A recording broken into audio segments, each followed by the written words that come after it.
If you've watched the channel for a while now, you know that I really love watches, especially nice watches. But it wasn't like the first watch that I ever owned or watches that I've had throughout my life have always been luxury watches. Getting into and appreciating watches, developing and refining my taste in watches is something that has been a very long journey. And you're going to find out how I eventually found myself walking into the Rolex boutique on Fifth Avenue in New York City with a pocket full of cash, ready to buy my first luxury watch, a Rolex Datejust. So the first watches I ever had as a kid were a Timex Ironman Triathlon. I loved that watch. Don't know whatever happened to it, but I'm seriously considering searching on eBay to try and find one purely for sentimental reasons. Also, as a kid, I had a neon colored swatch that had a rotating bezel. And then, of course, there was the Gucci, obvious scare quotes there, that I bought on Canal Street, i.e., not a real Gucci watch, on a class trip to New York City when I was in high school. There was a period of time when I didn't really think about watches that much at all. I was in college, grad school, and I was just laser focused on that experience, practicing my saxophone, playing gigs, and watches kind of took a back seat to all of that. But then once I got settled, had a job, and finally started thinking more about improving how I dressed, building up my wardrobe, that's when I began scratching the surface of the watch hobby.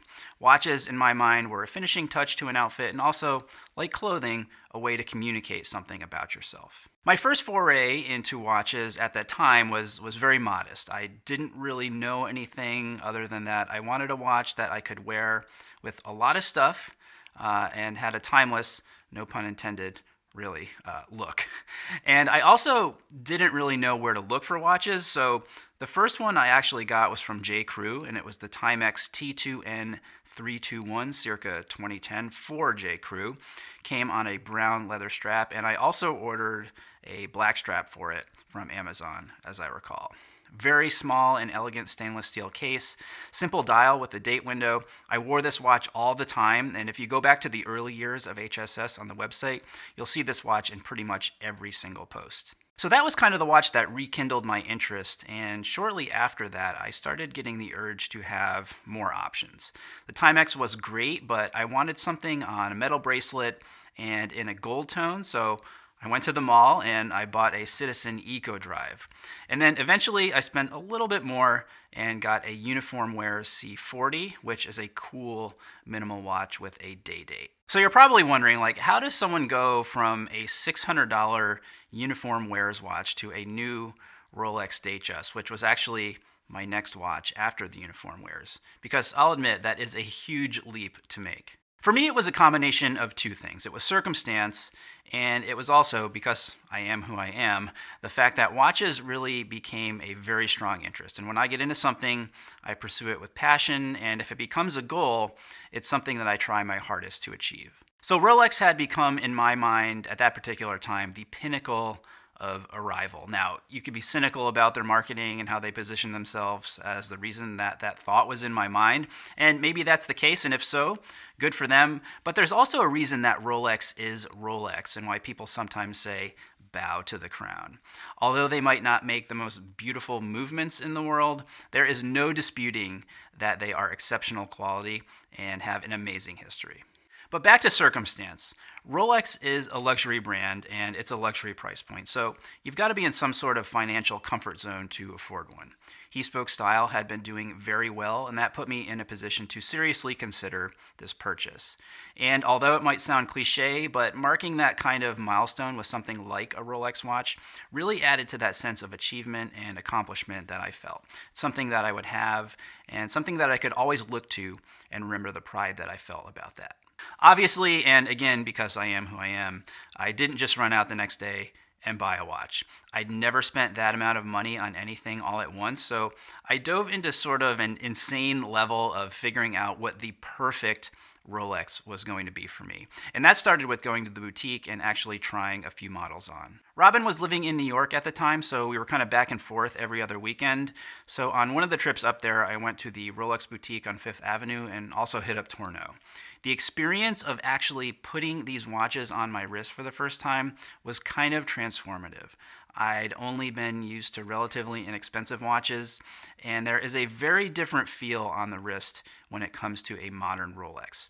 It has a solidness and heft that for me was just really unexpected and made a very big impression on me. It just felt like this is a high quality watch. Two questions I bet you have right now are, how and why did I settle on a Datejust, and why did I choose to purchase brand new instead of pre-owned? Although I briefly considered a Submariner, I settled on the Datejust for a few reasons. I wanted something that was classic, I wanted something that was versatile, and I wanted something that leaned more toward the dressy side of things because that tends to be more of my default mode of dressing. So once I'd settled on the Datejust though, there was still a big decision I had to make between an Oyster bracelet or a Jubilee bracelet. Oyster would be more casual and Jubilee would be a little more dressy. And once again, I leaned more dressy because it matched my style and seemed a little more special to me. And then size, 36 millimeter versus 41. I chose 36 because it was more classic and fit my wrist a lot better. Now, new versus pre-owned. I wanted to buy new simply because I wanted the watch to be completely mine. I didn't want to have a story before me.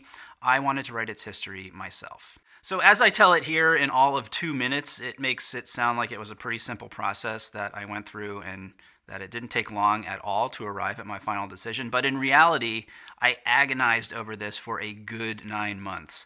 I'm going to spend all this money. I better make sure that I've done all my research and that I am 100% confident that this is indeed the watch that I want to buy. I spent a lot of time reading articles.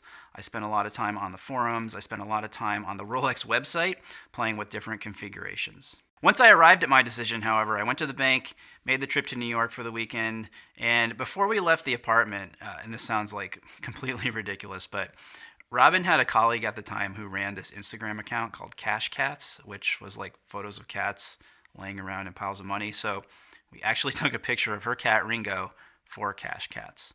See, I told you it was ridiculous. So the transaction in the boutique was kind of the most boring part of the whole affair. And the only thing that kind of sucked about it was that instead of leaving with the watch on my wrist, I actually had it mailed to me in Maryland, so it came like a few days later. So that's the story. Now let's take a closer look at this watch and all of its details with some good old-fashioned watch porn. So here it is, my Rolex Datejust reference 116234. It is a 36 millimeter case in oyster steel and white gold. It's got a screw down case back, which you can't see through, and a screw down crown. Jubilee bracelet, giving it a dressier look. Also contributing to that dressier feel, it has a fluted bezel, which looks amazing as it catches the light. I mentioned that I wanted something extremely classic, so I went with a silver dial and stick pin hour markers. Hour, minute, and running seconds hands. It does hack, which if you are really anal about setting the time accurately is an awesome feature. It is an automatic movement, and of course, the real signature feature is the Cyclops, which magnifies the date window. This watch looks great on the wrist, and I feel like 36 millimeters is a perfect fit for my 6.5-inch wrist. It's incredibly comfortable to wear. It still is one of my favorite watches, gets a lot of wrist time, and it will always have a very special meaning to me. As I went through the process of buying this watch, I learned a lot. And if you find yourself in a similar position as I was, really wanting a Rolex to be your first luxury watch purchase, I put together a video linked right over there that goes even deeper and gives you some really important questions that you should be asking yourself to see if this is the right choice for you.